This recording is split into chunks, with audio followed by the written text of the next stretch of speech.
What's going on, guys, and welcome back. So we're not necessarily doing a deck profile today, but we're going to look at my top 5 decks heading into the end of 2024. These are the decks that if you have any events, whether it's casual locals or box tournaments, if you have like 1Ks, 10Ks, 8Ks, any Ks you're going to, these are my 5 best decks to try to help you do well at those events. As with any of them, though, practice, practice, practice. Speaking of that, I've been playing on Lorcana a ton with all kinds of different decks, tracking all my results. And if you guys subscribe, you'll get updated when I get decks where I win at least 70% of my 20 match testing. And then I break the deck down, talk about all my matchups. The deck I'm currently on right now, I'm 6-0 on the draw in matches. It's actually kind of crazy. But before we dive into the first list that you see on the screen right now, which is my number 5 list, Amethyst Emerald, a go-go, a bit more aggressive than Tempo, but it has aspects of both. I have 2 honorable mentions that I do want to throw out there. Well, the DCandino list is out, and it's been out for a bit now. Dwarven Mine. This aggro amber steel deck actually was doing pretty good in November too, with about 7% of overall tops. Spreadsheet linked down below if you're interested in tracking all the format's tops. I do the work for you. You just click that link and look at it. And it does have a couple tops, including the 10K that he just won last weekend with the deck. I believe that was 219 players. So pretty big tournament to take down with that deck. It's a very aggressive amber steel deck that takes advantage of the Dwarven Mine location. When you move like your Dock or the 1 cost Happy there, you get to ping for 2 damage or any other knight characters. Otherwise, just moving any character there, you still get to ping for 1 damage each turn. So a very aggro deck that just gets to deal some passive damage while also being able to protect itself, because let's be honest, Steel's pretty good at that and has a couple low cost songs that help you out on your way. That is my first honorable mention. My second honorable mention is discard is not in my top 5 decks. There is no discard in this video. You can rest assured and be happy. If you're wondering about roughly how much, I'll link my discard. No, actually, I got that video. That's the one I'm working on. Come back tomorrow if you want to see my discard deck list and the breakdown of the 20 match testing. I won 75%, so I went 15-5 in my 20 matches. The deck list comes in about $342. The Dwarven Mine deck is about $320. So that's actually kind of expensive for the current Lorcana meta. We've been seeing like $300 to $500, especially last format with green. So we were seeing like a $500-600 meta. That's not the case right now. So right now is actually a very good time to buy some of those staples, like your Beast Tragic Heroes for $32, your Robin Hoods for $25, your Tamatoas for $3 to $5 a piece. There's a lot of good cards that you can go pick up pretty cheap. But that's enough rambling. Let's go ahead. Number 5, Amethyst Emerald. Why do I have this deck in here? I think that it's aggressive enough to get under decks like Popsicle and Ruby Amethyst, while also having enough toolbox that you can compete with Steel Song if needed. It's unfavorable, but you can compete with it. Ironically, its worst matchup in these top 5 is probably the number 3 deck. When we get to it, we'll get to it. Most of you probably know already. And actually, I'm going to go ahead and spoil it. It's Purple Steel, guys. Purple Steel. It's another very aggressive deck. It just has aspects that handle this deck really well. And I think out of the 2, it is favored head-to-head. But overall, I do really like where Amethyst Emerald is going. I just think a lot of the initial hype on this deck, those players are kind of jumping on over to Purple Steel. But we'll talk about that deck a little bit more. So against like Popsicle, Ruby Amethyst, you can hit like a Merfolk Banzai 1-2 play line.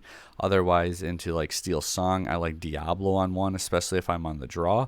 Because if they come out with Cinderella and you know they're just going to storm you and kill your character, you might as well throw a Diablo down, because then you at least get to plus off of it when you get the draw.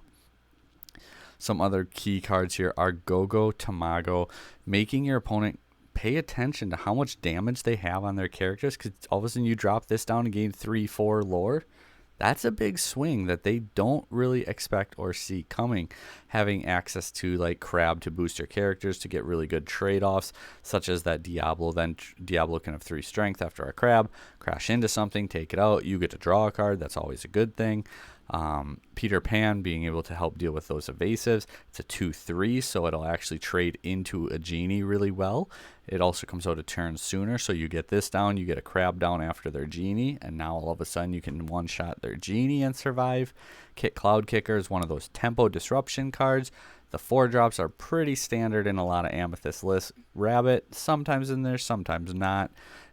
Bell, nice for moving that damage, which also can help keep your characters alive, obviously, but also killing off your opponent's characters and just helping that tempo swing of yours. Elsa exerting their characters is very nice. Elsa Genie is a very common thing that we see in a lot of decks right now. I like Cricky as a game closer that can also throw out 3 lore, give that extra strength to some of your characters, and it works pretty nice. And then some songs just to help keep things moving along. So that brings us to number 4, Steel Song. Initially I thought I was going to have this deck higher, but I think it's a little... It can lose to Amethyst Emerald. I think it has a decent purple steel matchup, I will say that. Ruby Amethyst can kind of be a toss-up. Popsicle, I think that the matchup is not that great. So just kind of with where everything else lands in it, I got Steel Song right here. This is my current list that I've been messing around with and working on testing. I don't know when I'll get that video for you guys because I made quite a few changes actually. But on turn 1, obviously the bread and butter, Cinderella with like a Storm Rage on, you guys already know. If you're against that Popsicle matchup though, you might try to go for like Daisy Smee on 1/2 just to hit that aggro start and really apply a lot of pressure to your opponent. Other things like Ruby Amethyst, if you can be a bit aggressive versus them, but not just like go full bore towards it either. Big Cinderella can pose a lot of threats to them. They can't just one-shot it with anything other than like if they're playing Half Shark, which Ruby Sapphire does, but not many Ruby Amethyst do. B Prep is going to be their biggest way to out that. Ariel actually offers a really nice way to deal with their board once you start to get into that back and forth grind game. Obviously playing your free cards off your Naveen is going to be very helpful. Lawrence's 4 strength to help trade with that Sisu really well works good. Pete to protect against that B Prep when you're in that range, get that extra turn, that extra 3 off your Cinderella can be very, very strong. In addition to that, if they drop like their bigger threats on you, their Tremaines, their Medusas, their Sisus, you play a song, your Cinderella can now swing into their readied character and you get to deal with it pretty early. Searching, well not searching, but being able to look at the top 4, try to get to that Zeus, deals with Sisu, deals with Genie, deals with Maui, deals with so many other problematic cards, and you can play it at 3 and get to it pretty consistently. And then also the Whole New World, obviously just rounding out your Steel Song deck. We already said what number 3 was, so we're going to jump right into it. Purple Steel. Like I said, I think this deck has a good Amethyst Emerald matchup.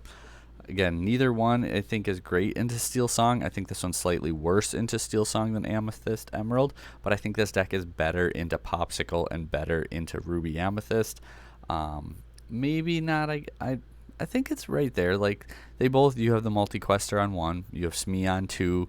I guess the other one doesn't have Smee on 2, but you have like Merfolk Banzai. You have Maleficent Smee. You have those bang bang aggressive starts. Things like Genie being able to play in both builds. We see Belle, Elsa's, a lot of the same Amethyst cards between the two, like the Diablos.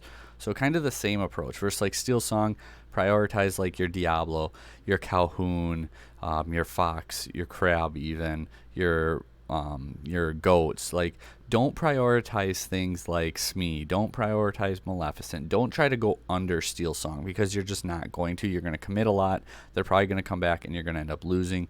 Get to that Gantu to close it out.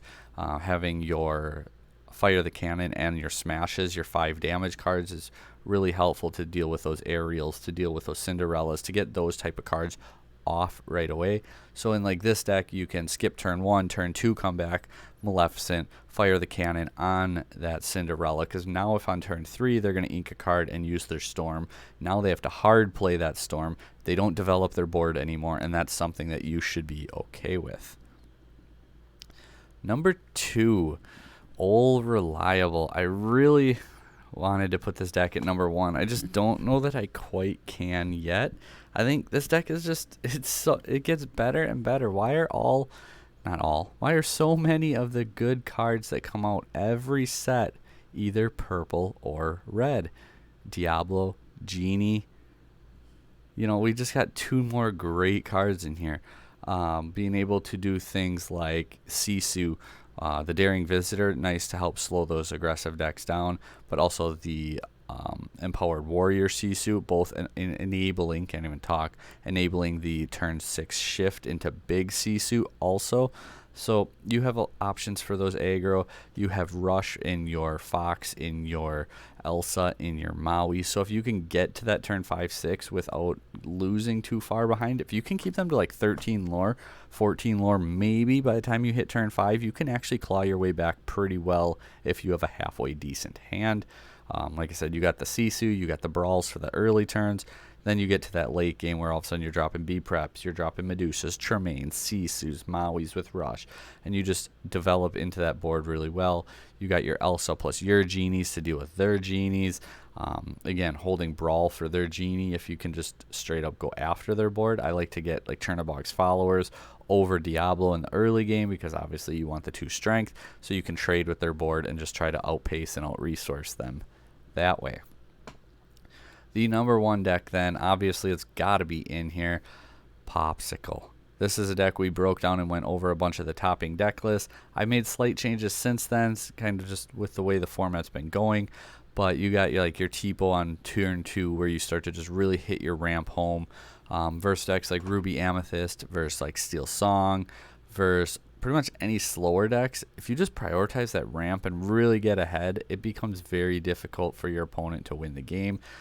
Even if it looks like you're falling way behind, if you're at like 8-9 ink and they're at 5, all of a sudden you just playing so many cards and good cards at that you just claw your way back so quickly your opponent can't do anything about it. In addition to that, versus those more aggressive decks, you got your 4 Brawls, you got 3 Sisus, you got some ramp so you can get to like Maui by turn 4 instead. You can get to turns 5 or even possibly turn 4. You should be able to, I believe, turn 4 to... No, because you'd need to play a Sisu. But like a turn 5 big shift Sisu. Trying to think of a way where you could possibly ramp it up faster than that. I don't think we can in this build. If we were playing like 1 jump ahead where you could sing it on turn 3, then you could. But well, I guess turn 5, turn 2 you hit like Tipo, turn 3 C plus a Tipo, or you double ramp, well triple ramp on turn 3, then you could get to like a turn 6, turn 5 yeah, it'd still be turn 5 because turn 3 you still got to get that Sisu body down. So just ignore my little rambling there. Turn 5 Sisu shift though, wipe their board. And in addition to that, a Pirate's Life is a card that we've been seeing a lot of play in here. Less for the 2 you get, more for the 2 you take away from your opponent. Because again, now instead of them holding them to 14, you get them to 16. Now they're back to 14, but you start playing so many cards. You start dropping Sisu, and then you drop Sisu again once they try to go wide again, and it becomes so difficult for them. And if you can get like 2 Sisus or Sisu and even like another multi-quester down like Maleficent or a Tamatoa with some items, like you can win this in like 2 turns pretty easy once you start developing your own board. I think this deck is in a fantastic spot in the current format. All these desks, yes. All of these decks are linked Dreamborn down below if you want to go ahead and check any of them out. Don't forget, we have our 5,500 subscriber giveaway.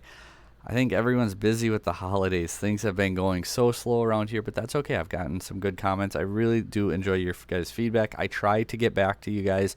I really do. I know some questions go unanswered, and that's life. I do try to, but at the end of the day, sometimes I miss them.